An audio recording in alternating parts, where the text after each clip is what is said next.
بسم اللہ الرحمن الرحیم۔ السلام علیکم۔ امید ہے پیارے بچوں آپ سب خیریت سے ہوں گے۔ آج ہمارا آن لائن کلاسز میں سبق کا عنوان ہے دہرائی، اور ہم دہرائی کریں گے اپنی کتاب کاروان اردو کے صفحہ نمبر 122 سے، اور ہمارے سبق کا نام ہے خالی پلاؤ۔ ٹھیک ہے، اب آپ لوگ، کیونکہ ہم خالی پلاؤ کا مطلب ہوتا ہے ناممکن باتیں سوچنا، ٹھیک ہے، ہم لوگ یہ سبق پہلے ہی کر چکے ہیں، تو آپ لوگ آ جائیں صفحہ نمبر 127 پہ، اور اس کے الفاظ معنی کی دہرائی کرنی ہے آپ لوگوں نے۔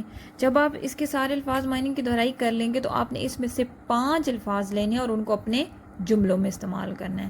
اس کے بعد آپ لوگوں نے کیا کرنا ہے کہ شیخ چلی کے کردار کو ذہن میں رکھتے ہوئے کوئی بھی مزاحیہ واقعہ اپنے الفاظ میں لکھنا ہے، ٹھیک ہے۔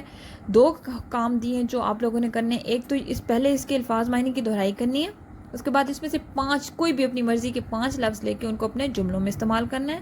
اس کے بعد آپ لوگوں نے شیخ چلی کے کردار کو اپنے ذہن میں رکھتے ہوئے کوئی بھی مزاحیہ واقعہ لکھنا ہے جو کہ ایک پیراگراف پہ ہو۔ اپنا خیال رکھیے گا، نئے سبق کے ساتھ انشاءاللہ پھر حاضر ہوں گے، تب تک اللہ حافظ۔